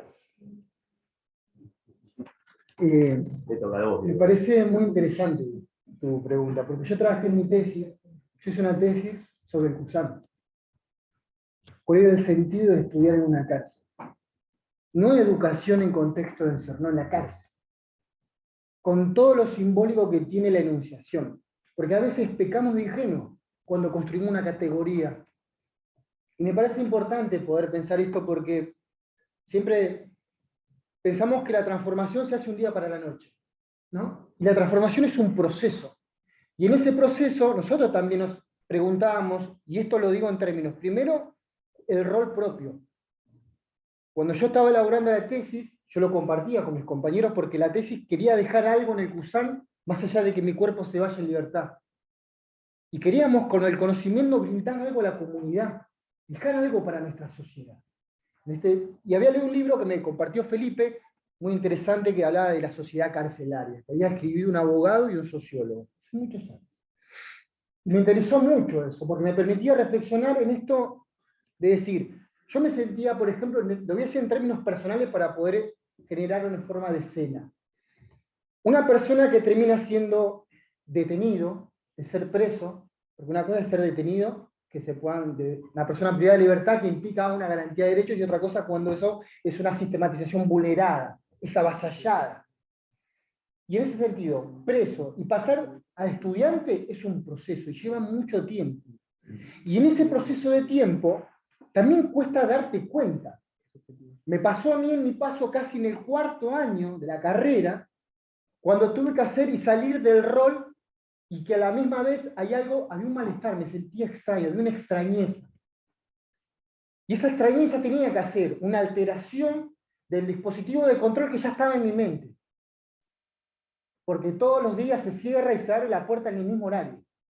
Y toda la semana vemos la visita en el mismo lugar. Y todos los días hacemos las cosas necesarias en el mismo lugar. Y todo ese tiempo ya está moldeado en nuestra mente. Y ese dispositivo de control ya está hecho hasta los tuétanos, está atravesado en nuestros cuerpos. Y eso altera y nos capta nuestra subjetividad.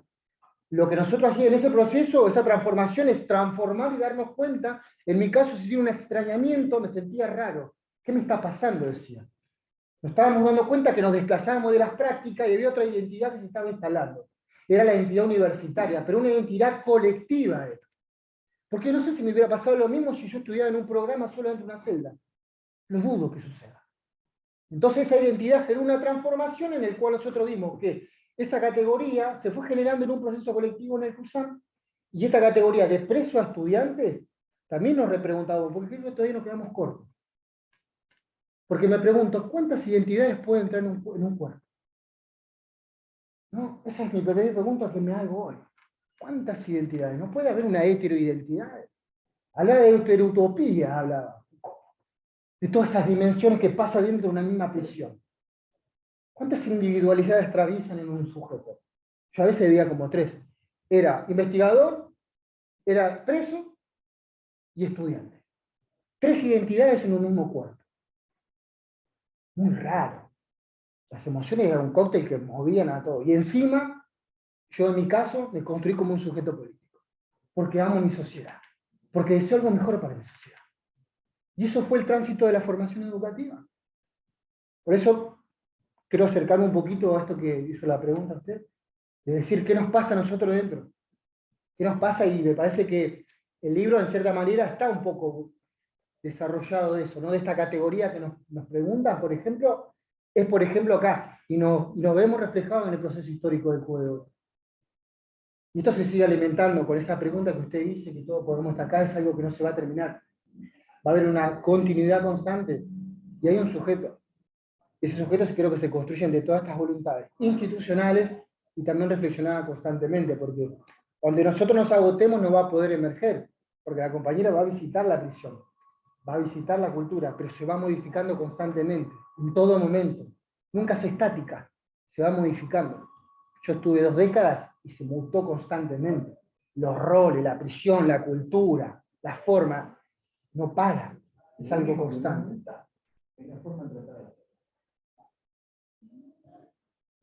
Perdón. Por favor. Pero me parece oportuno. La sociedad dinámica, todas las ciencias, es todo dinámico. Lo único que no cambia es la manera de tratar las cosas.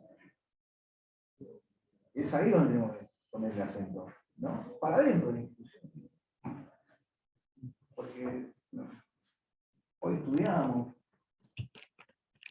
Por supuesto que el CUSAM va a seguir creciendo, como si el curso, con sus particularidades, con sus diferencias, ¿no?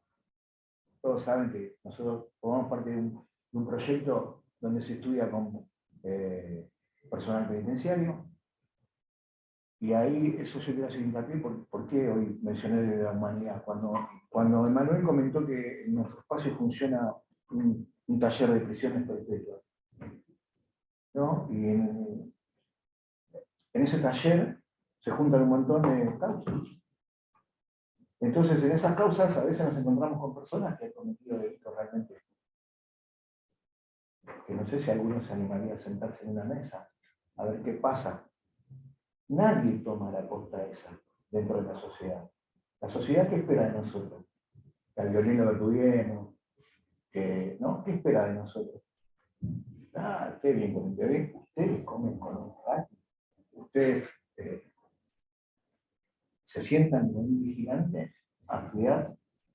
La verdad que nosotros somos seres humanos y lo miramos desde ahí. Cuando nosotros nos sentamos en una mesa y vemos una persona que por ahí, no sé, mató y violó una criatura, el único lugar que podemos tomar nosotros es en la humanidad.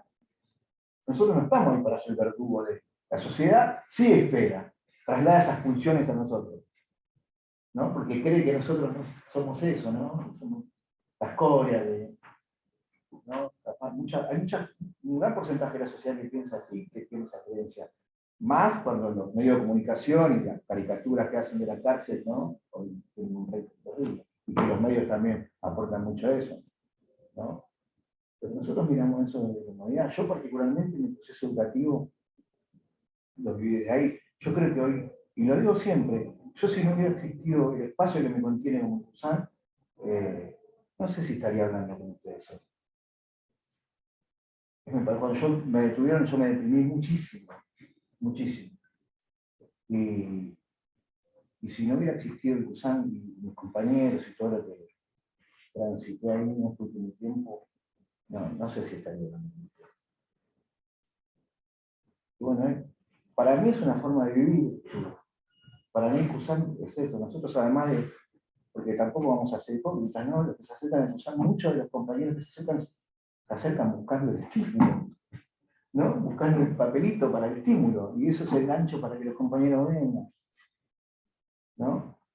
Entonces, tal vez uno empezó así, pero después con el tiempo hay un gran amor al Cusán, de la educación, como herramienta emancipadora, de un montón de cosas. Cuando yo caí en ganas, le di toda la culpa a la mía. Me hago responsable de mi parte, pero seguramente no todas. Entonces ahí, desde ese lugar me pareció como estudiante, ¿no? Y alentar a los compañeros, y a militar eso, a militar la educación en la cárcel como herramienta. Eso. Así vivo yo, como estudiante.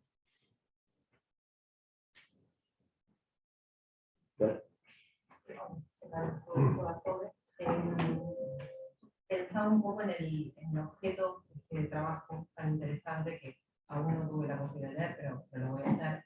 Y pensaba en los posibles puntos de contacto con algo que yo vengo trabajando hace varios años, desde la reforma de la ley de ejecución, que es que son los datos de qué estuvo pasando con una parte particular de la progresividad, que son los egresos de la cárcel, los institutos liberatorios.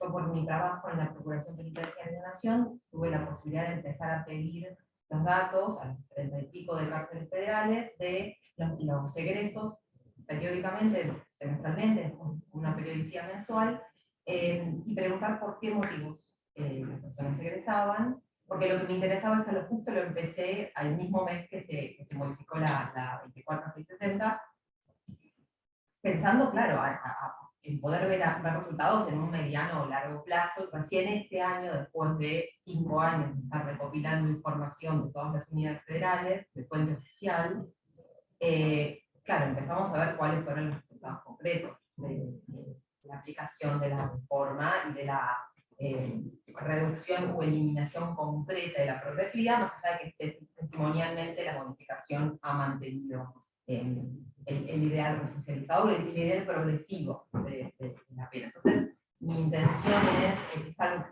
que se publicó ahora en la Procuración Penitenciaria, pero sí me gustaría hacer una suerte de autoinvitación con Felipe y la compañera para poder reunirnos a charlar sobre estos datos, porque ustedes me parece que puede ser muy fructífero ese diálogo, pensar cualitativamente su mirada de la ejecución, y yo poder traer este pequeño trabajo de recopilación de datos, y entonces poder hacer ese contrapunto cual y cuantitativo a propósito de qué estuvo pasando, o cuáles fueron los resultados de esta regresiva modificación de la ley. Si me invitan, estaré muy No hay problema. Bueno, yo como abogado litigante recibido acá en la facultad, los quería felicitar a todos los escritores, bueno, a los escritores también acá, también a los editores, bueno, a todos los que colaboraron en la obra.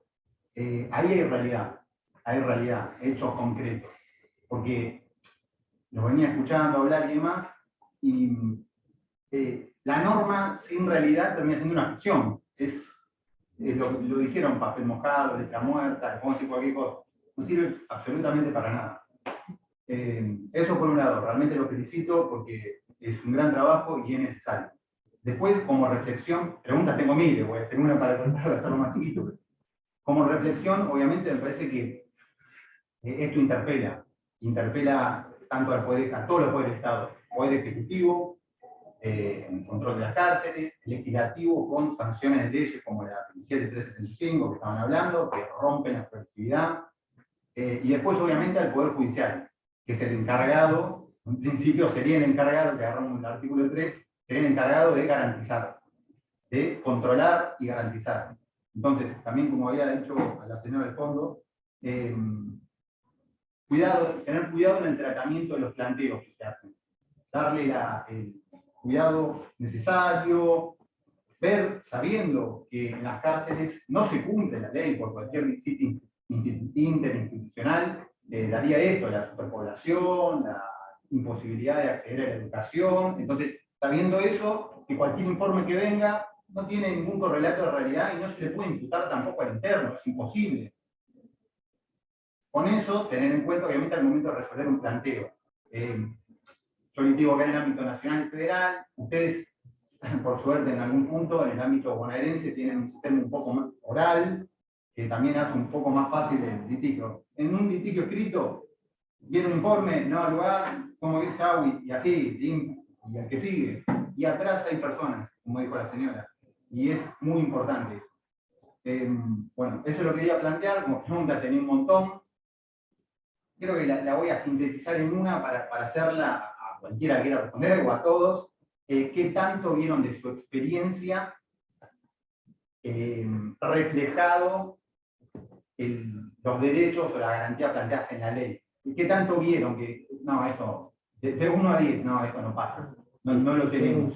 No, dice que íbamos a hacer como 3 libros.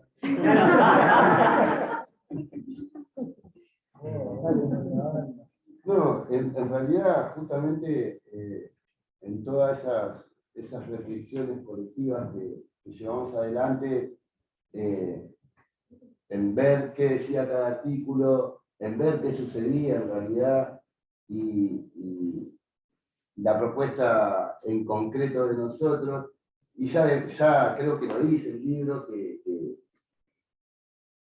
muchas de las cosas que están plasmadas en este ser, como dije, está muy lindo, pero en la realidad muchas de las cosas no suceden como está escrito. Por ejemplo, si vamos a dar vuelta a la educación, como dije, hay la Constitución, la Ley de Educación y muchos otros más artículos hablan muy lindo de la educación, pero simples cosas como el traslado, como esa clasificación personal que hacen para con vos, rompe con esa continuidad. Entonces, creemos y creo que llegamos a eso, ¿no? Que muchas de las cosas que están plasmadas acá, nada tiene que ver con la realidad. Hay una que fundamentalmente estoy seguro que no pasa. Creo que vamos a conseguir. La perspectiva de género. No pasa. No hay un camión para trasladar a la mujer. Hay una visión de cuando una mujer está indispuesta, tiene que ir al baño, tiene que bajar del camión, no está la cárcel pensada para la mujer, no está pensado, está la ley pensada.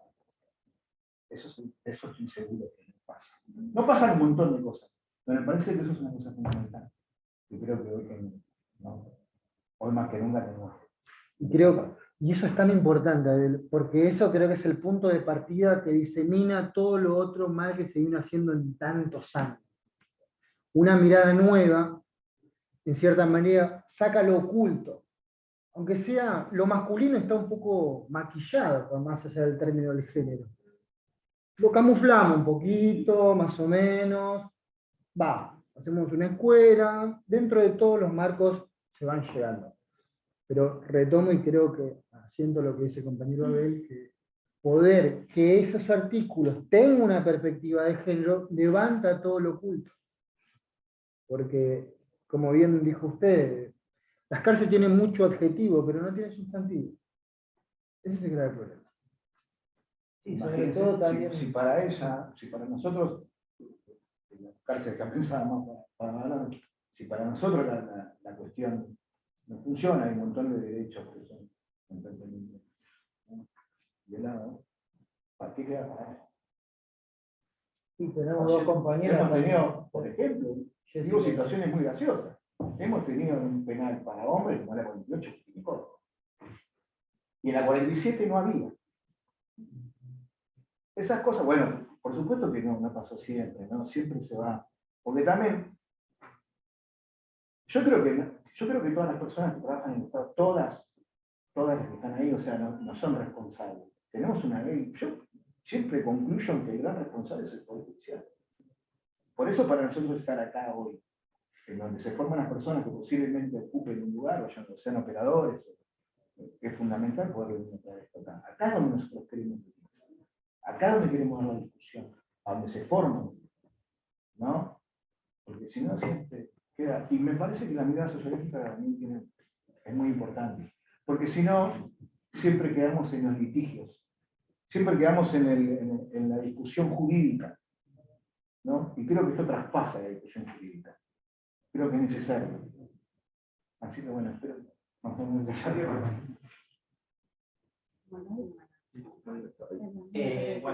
Perdón. No, quería hacer referencia nada más que nosotros justamente tenemos dos compañeras que están hoy en día en la unidad 33, que tuvieron familia en la unidad, dentro de la unidad en condiciones, bueno, lo contó en un Zoom una vez Dalma, que es una de las compañeras, que mientras ella estaba dando a luz estaba esposada en una cama, bueno, y otro tipo de situaciones también que sufrieron, cómo es la convivencia también con los niños adentro de las cárceles, cómo ellos se van adaptando al sistema también, y que ya nacen con una condena que no, como lo decía también Adriana, que no es de ellos, por así decirlo, y tienen que estar detenidos hasta los 4 años, y luego separados de sus madres, y si esa madre no tiene otro recurso, otro familiar, tiene que ir ya, entra en un sistema de un orfanato, otro sistema que no correspondería. Nada, hacer referencia a eso también un poco. Yo más que una pregunta, me gustaría hacer una expresión de deseo. Yo no soy penalista, voy a ser penalista. Si sale todo bien, me recibo a fin de año y yo me voy a recibir de abogado y nunca fui a una cárcel. Probablemente sea el 98% de los casos de las personas que se reciben en la facultad. Eso es grave, claramente. Esto es un evento histórico, yo creo que nunca, por lo menos también hablando un poco del conocimiento, yo creo que esto no pasó nunca, así que... ¿Sí pasó? Pasó. Pero muy pocas veces. Si pasó, no estoy defendido. Estaría bueno que se siga repitiendo. Y yo venía pensando, ¿no? Hay cosas que hubiesen parecido impensadas hace unos años. Hace muchos años hubiese sido impensado que una persona estando presa se reciba de abogado. Sobre todo abogado, más allá del resto, ¿no? Y siempre está el tema de los abogados que se reciben y van a dar clases al PUD. Yo sabía que existía el PUD, sé que hay otros, pero... Y lo que decías vos, Abel, era fundamental. No hay una materia de ejecución penal. No hay. Ni obligatoria, ni activa, a menos que seas penalista y hagas alguna especialidad. No es obligatoria. Y para los que hacen penal, además. Hay una sola materia de derecho penal para los que no hacemos orientación. O sea que también es muy grave, porque hay 14 materias de derecho privado y una sola de derecho. A mí me gustaría que el día de mañana no solamente exista una materia de ejecución penal en la currícula obligatoria, sino que además vengan ustedes a dar clases. Vengan ustedes a dar clases a la facultad.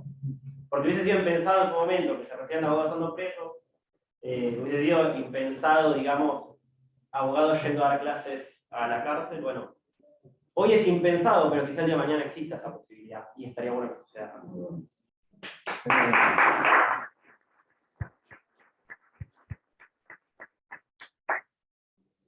Bueno, buenas tardes, noches a todos. No tengo una introducción para hacer, así que me viene esta la pregunta. Quería saber, bueno, esas discusiones, digamos, que ustedes dieron en conjunto entre lo que es el ámbito universitario en la cárcel, si la tienen y cómo se da con otros compañeros en la cárcel, pero no en la universidad. Creo que en particular de la unidad 28, la universidad, vos decís qué piensan los demás. Claro, o sea, otros compañeros. No, eso yo creo que es un horizonte para las personas. Es un lugar que, mira, te hablar de Pusán y te hablar de lo que es la comunidad Tuzán, como decimos nosotros, por ahí andan más que siempre, nuestros escritores, en la UNE también. Bueno, ¿no? Porque también hay decisión política para que eso ocurra. Y la Universidad de San Martín entiende. Nosotros construimos comunidad en nuestro espacio. Nosotros decidimos vivir de una manera que rompe con la lógica carcelaria y que rompe con la lógica tubera, ¿no? Entonces, por eso tenemos una posibilidad de construir comunidad. Lo que hacemos es eso, en realidad. Por ahí no se da tanto una discusión, tratamos de acercar a la persona, ¿no? Por supuesto que hay un montón de cosas que nosotros no compartimos. Nosotros no compartimos la figura de pieza o referente del pabellón para que tenga una hora más con la puerta abierta o para que tenga cierta concesión. No compartimos esa idea. Para nada. Nosotros somos todos iguales y la cosa es por consenso.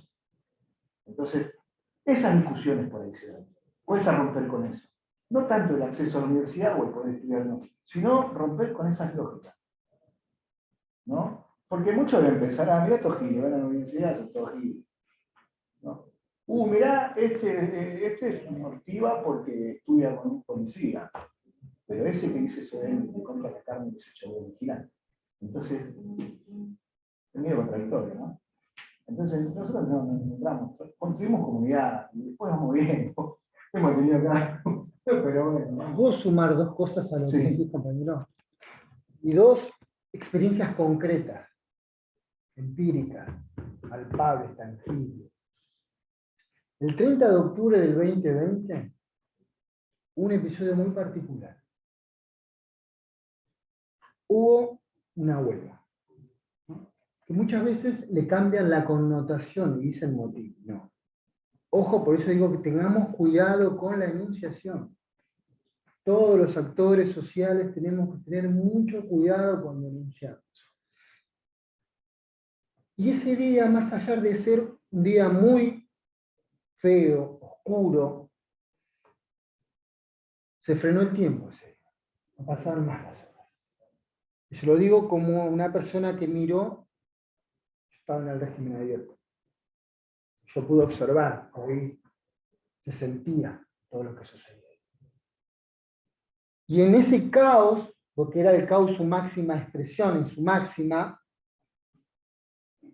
al otro día, con algunas personas que están aquí hoy presentes, que estoy muy feliz que estén acá, participamos, y digo participamos porque tuvimos que dar la cara, y Abel era uno de ellos, en lo que era poder reconstruir un diálogo ante semejante envergadura de violencia. Si pensábamos que la post-pandemia iba a traer una violencia en la sociedad, en la prisión se anticipó. Siempre me dijo un amigo, Alexander Roy, cuando quieras mirar la sociedad, mirala dentro de su prisión que está en su máxima pureza. Y ese día había la universidad como los estudiantes y los compañeros pudieron regular, porque había una rivalidad. Los que estaban tomando el control y los que tenía que reconstruir ese medio.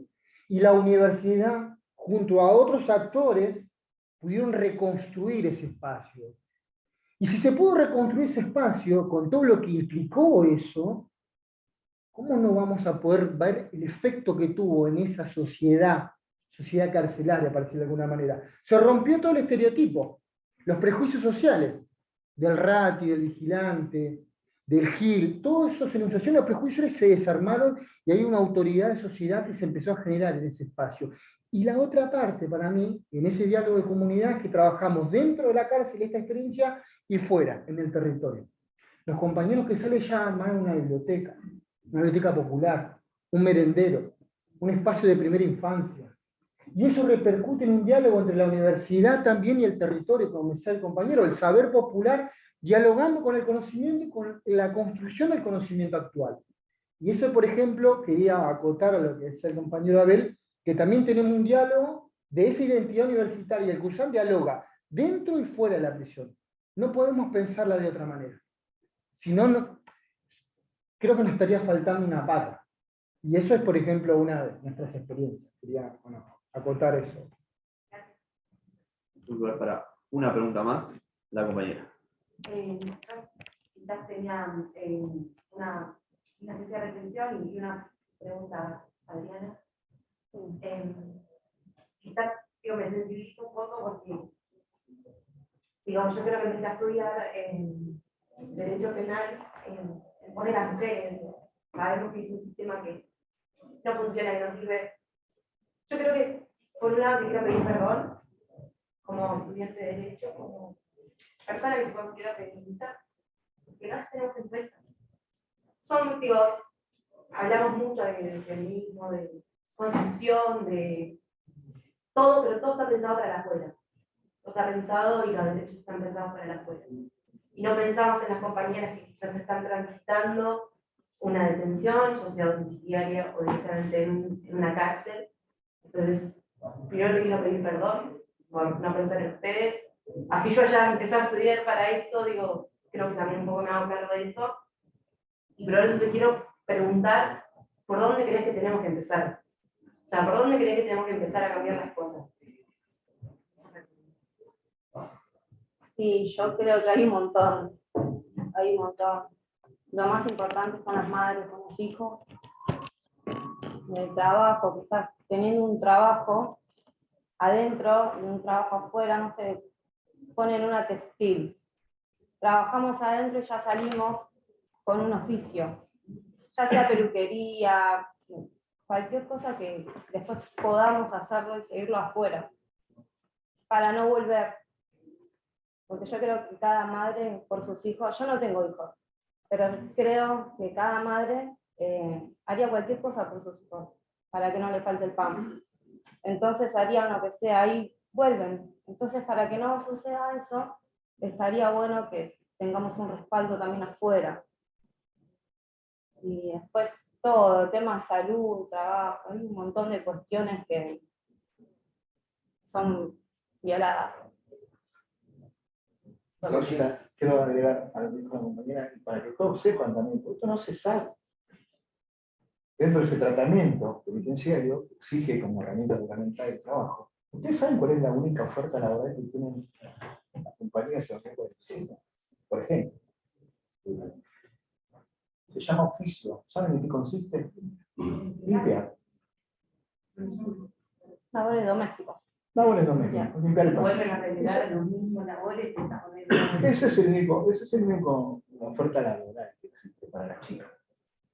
Y en proporción de, por ejemplo, si hay chicas que acceden al régimen abierto, antes existía en el complejo penitenciario de San Martín régimen. No existía para las chicas. O sea, no existía. No existió nunca un régimen abierto. Ustedes imagínense si alguna de las compañeras que asiste a nuestra universidad, mañana ven el artículo 100, que es el régimen abierto, ¿no? La posibilidad está. Se tienen que ir del complejo, por lo tanto se les corta la continuidad educativa. Del estudio, todo.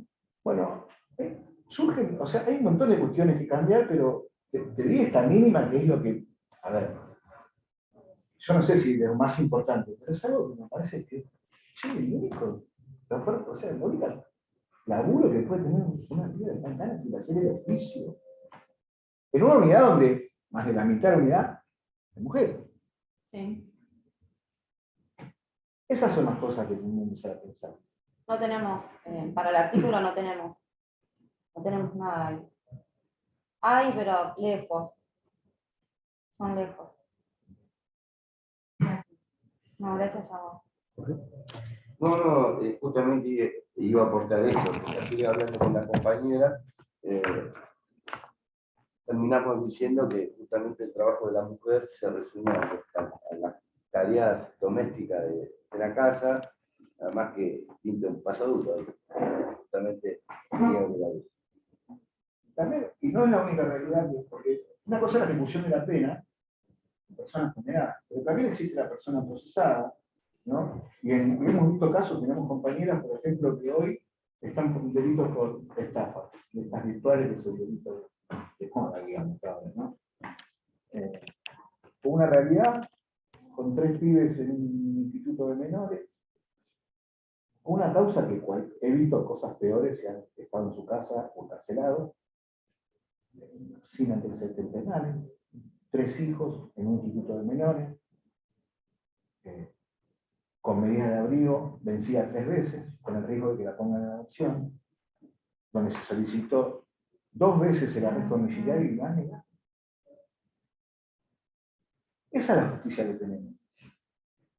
Frente a eso, por eso la necesidad de nosotros de escribir este y todos los libros que podamos para poder dar los debates que tenemos que dar necesarios para cambiar esto. Yo he conocido gente que ha puesto una agencia trucha de autos y ha estado en su casa. Y empapeló medio Vicente López y vendió miles de autos truchos y estaba en su casa. Y esta persona que no tiene, a ver, tiene 3 hijos menores. Y no hay o sea, no. Por eso, esto es lo que dijo la familia Emma, de que no somos papeles, no somos papeles.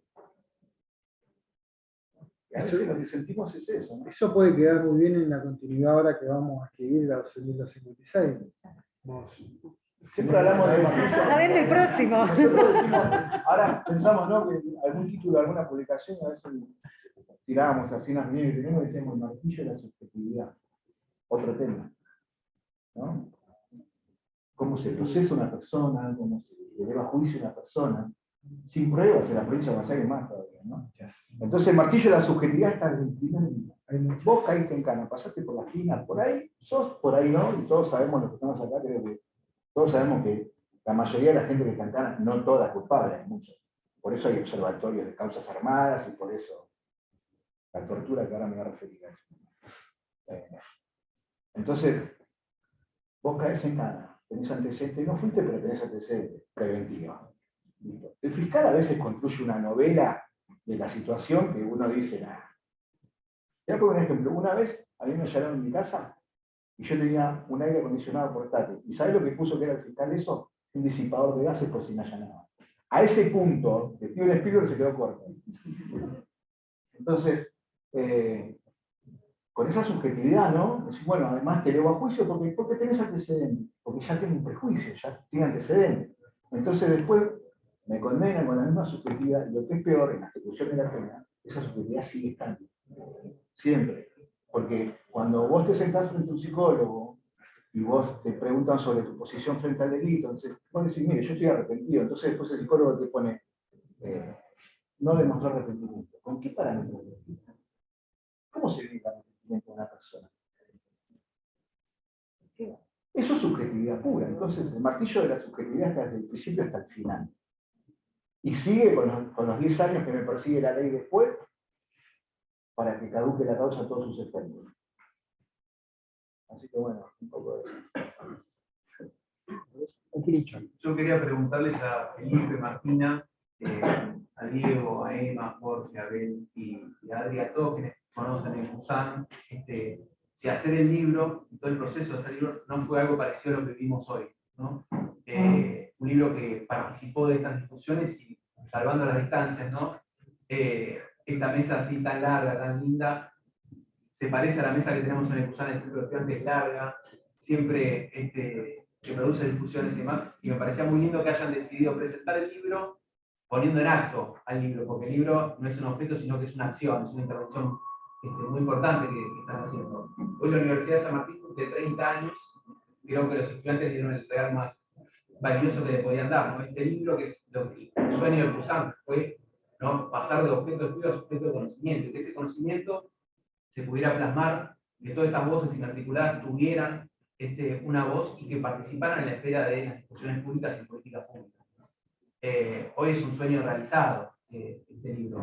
Y pensaba también en esta instancia de un día histórico para nosotros, sentimos un orgullo enorme, y pensaba también en el sentido histórico de un acontecimiento. Teníamos nervios al venir acá, muchas veces lo imaginamos, interrumpe toda la cotidianidad, digamos, ¿no?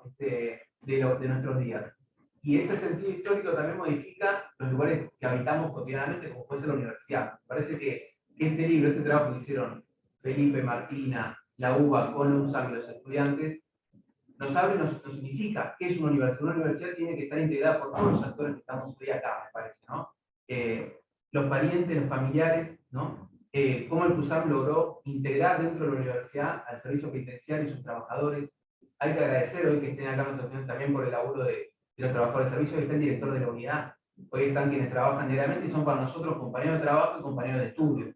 Hoy está presente el Ministerio de Justicia, estaba presente por como decía Abel, por esa comunidad que forma la universidad, tiene que circular por esa comunidad, y quizás esa puede ser una pregunta para hacerles, si en esa distancia ustedes se ubican entre el deber ser y el ser, entre lo que ocurre, no puedo pensar esa comunidad como mediadora para salvar esa distancia, digamos, ¿no? Para poder pensar y salvar esa distancia, digamos, ¿no? Que como decía Abel, es salvar vidas, y que sí la universidad se ha vuelto para muchos de nuestros estudiantes una forma de vida, digamos, una forma de vida que permite vivir plenamente. Así que bueno, felicitarlos, un gran orgullo para la Universidad de San Martín, que cumple 30 años con este regalo que ustedes están haciendo.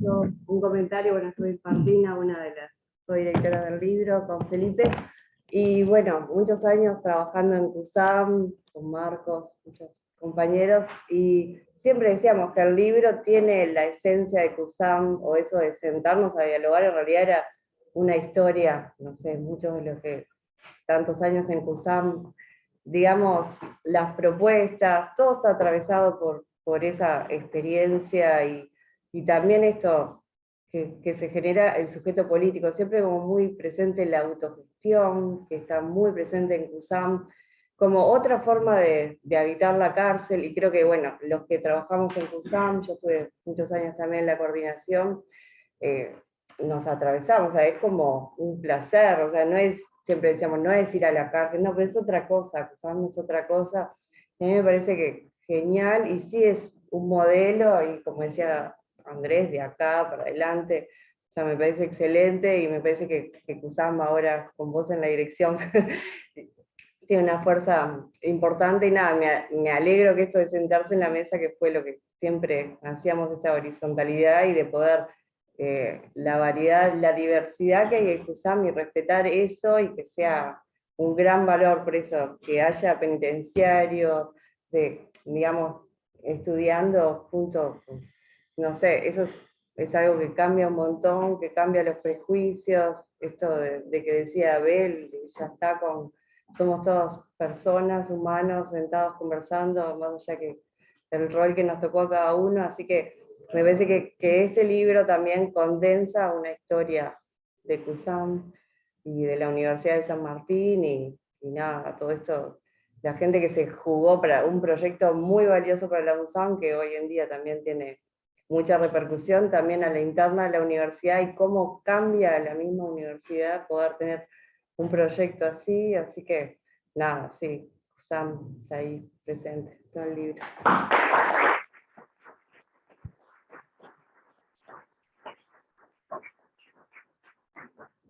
Creo que necesitamos. Bueno,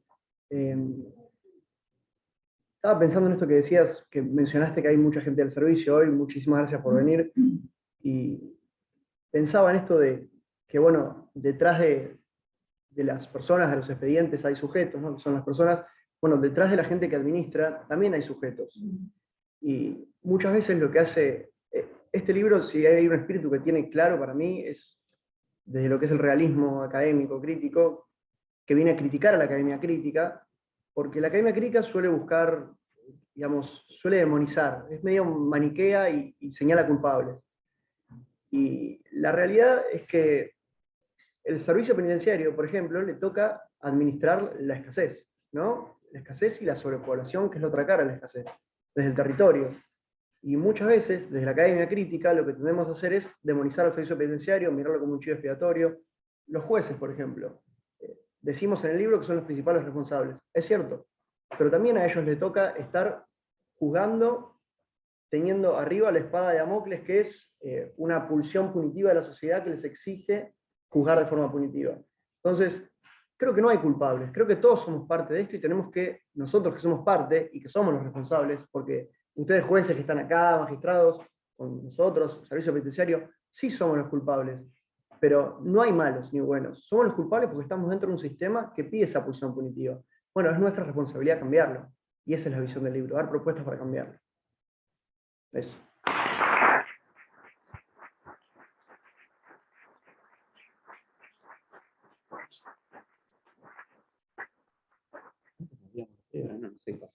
Un abrazo grande a mis compañeros que están ahí. Está la gente cruzando. Ahí vamos. Bueno, vamos a cerrar entonces. Agradecerles muchísimo. Una palabra que circuló muchísimo durante el encuentro de hoy fue la palabra compromiso. Queremos desde el Centro de Estudios de Ejecución Penal agradecer ese compromiso, el compromiso de todos y todas las que están presentes aquí, todos y todas las que están siguiendo la transmisión ahora, en el momento, y algunos compañeros en centros universitarios que nos dijeron que la van a seguir cuando esto esté subido a la web, porque entre toda la inhumanidad del servicio y la burocracia del servicio, ¿cómo vamos a estar en un centro universitario después de las 5 de la tarde? Estamos todos locos, ¿no? Una cosa totalmente prohibida, así que algunos compañeros que no habitan servicios penitenciarios donde está habilitada la telefonía celular, lo van a ver en los próximos días, así que también el abrazo para aquellos que están acompañando este momento, no presencialmente, sino con el tiempo. Agradecer también, principalmente, a los 5 compañeros y compañeras que han venido aquí en persona a contarnos su experiencia, a Marcos, a Martina y a Felipe por acompañarnos. Quiero mencionar también a todos los autores y autoras del libro que no han podido venir, que serían algo así como Aníbal Quintana, Carla Villar, Claudio Barrios, Dalma Luna, Daniel Villa, Ezequiel Rojas, Francisco Arce, Gabriel Batalla, Guillermo Álvarez, Kevin 25, Marcos Ocampo, Mariano Pérez, Víctor González, Jessica Acevedo, y especialmente a Matías Ramírez, que era parte de la comitiva que iba a venir, pero la jueza a cargo de su detención entendió que la universidad era un lugar muy inseguro para que Matías esté hoy. Entonces, para no poner en riesgo a Matías no está aquí en este momento, así que le mandamos un fuerte abrazo y le agradecemos su compromiso en la escritura del libro, por supuesto. Pero como también, digamos, las instituciones están conformadas por actores, y los actores que integramos esos espacios, sea la universidad, sea la justicia, sea la administración penitenciaria, también tenemos una capacidad de decisión.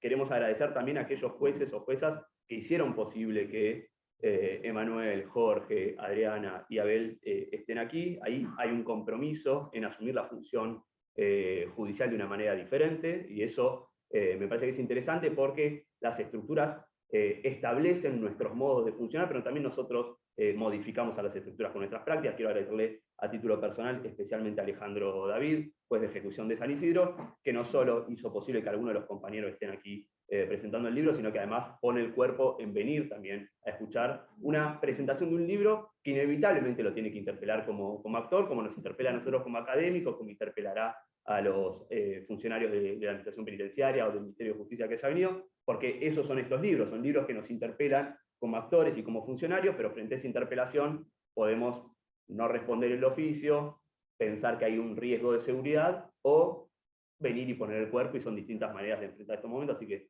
Alejandro, agradecerte especialmente por tu compromiso de siempre y de hoy también. Y con esto, ¿estamos por cerrado? Estamos por cerrado.